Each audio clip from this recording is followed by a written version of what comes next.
friends, this is Miss Janelle from the Ella Johnson Library, and today for Little Stitches we are going to learn another tie-dye technique.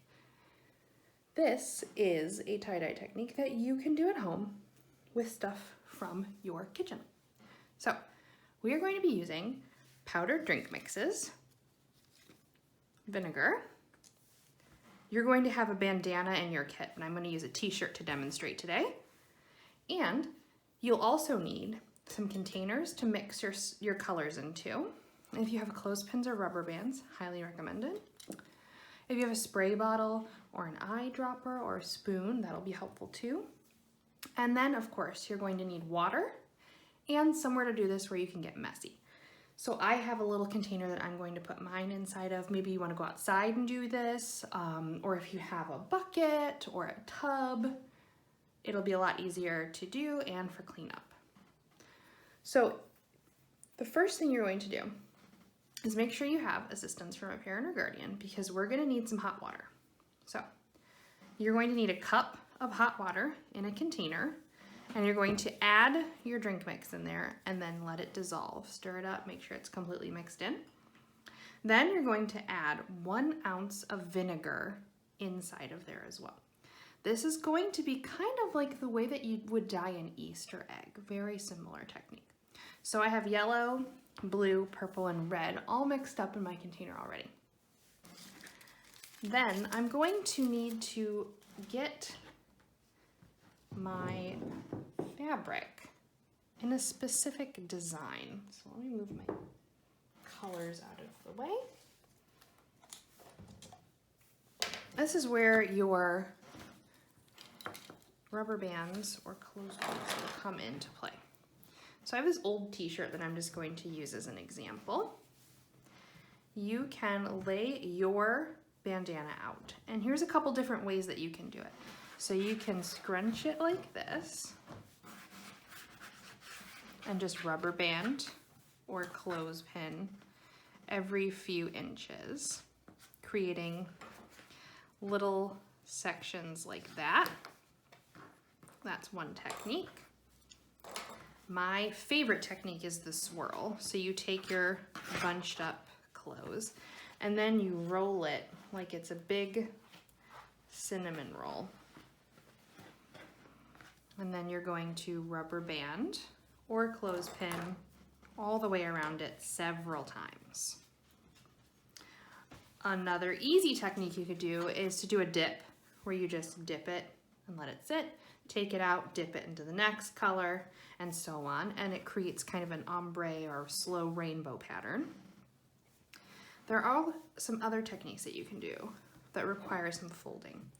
So you can create a star pattern, which is a little bit difficult on this shape shirt, but it's just continuous folds like that. And then you rubber band all the way around and you color each section of the triangle parts of the star.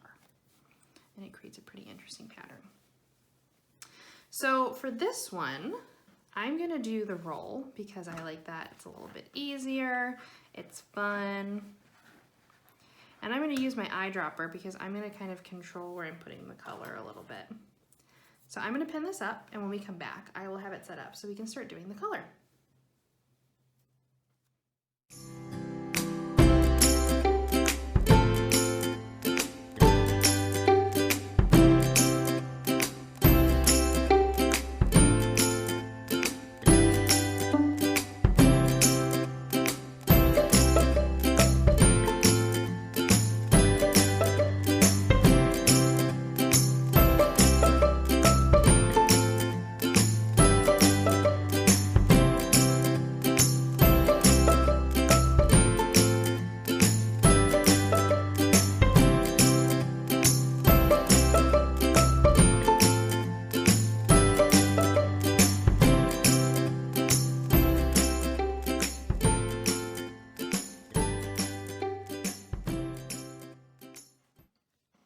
All right, friends, so I have everything set up and we're ready to get started with our color, but I just want to talk about the science of this a little bit first. So the fabric that you're getting is going to be brand new. and you want to make sure that you wash it before you start putting your color on. Wash it. It can still be a little damp when you start doing the color. That's totally fine. But you want to make sure it's washed and ready to go because you want your fabric to be open to receive the color. Now, we added vinegar to our dye because that's going to act as a mordant. Now, a mordant is just a funny word in the dyeing world that just means that it's going to help your fabric absorb the color. So in traditional dyes, usually mordants are sometimes a chemical, sometimes iron, sometimes vinegar. It's usually something acidic, something that'll kind of help bond the color to the fabric.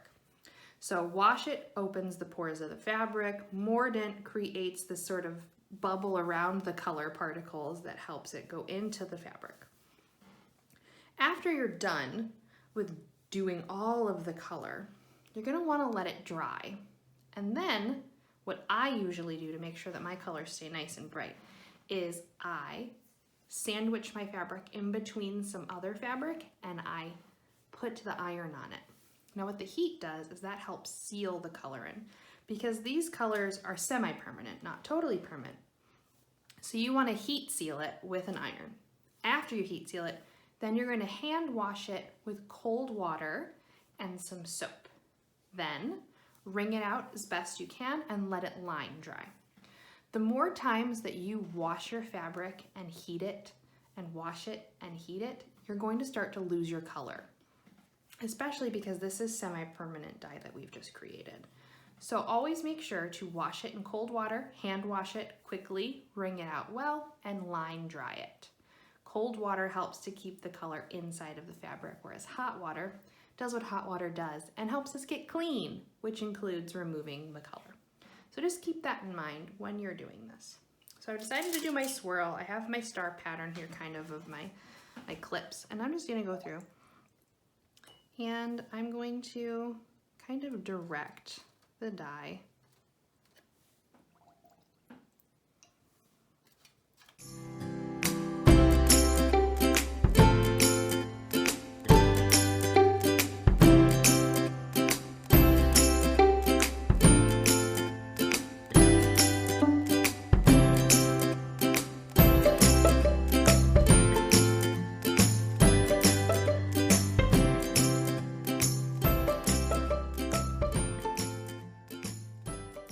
So I have fully saturated both sides of my shirt with the color that I want. And there's a little bit of kind of blending, which is totally cool. And what I'm going to do is I'm gonna let this dry a little bit and then I'm gonna unravel it so you can see what it looks like. And then I will go ahead and hand wash it and it should be good to go. So this is something that you can do to basically any cotton fabric. You want to make sure that, like I said before, that you completely make sure that it's washed and ready to go. If it's a little damp, that's totally fine. It'll kind of help absorb the color into the fabric a little bit better. And you can see that some colors are a little bit brighter or darker than others. I tried to put some yellow in here, and what wound up happening is it blended with the blue and created sort of a green, which was kind of cool. You can mix the colors together to make other colors if you want to try something different that you might not want, like a true red, maybe something more pink. You could add a little yellow, make some orange, kind of do what you want with the color. But just know that they will kind of blend and bleed together because that's the nature of tie-dye. So it might turn interesting colors as it dries, or it might bleed into each other as it dries too. So that is how you do drink mix tie-dye. Make sure to clean up after yourself.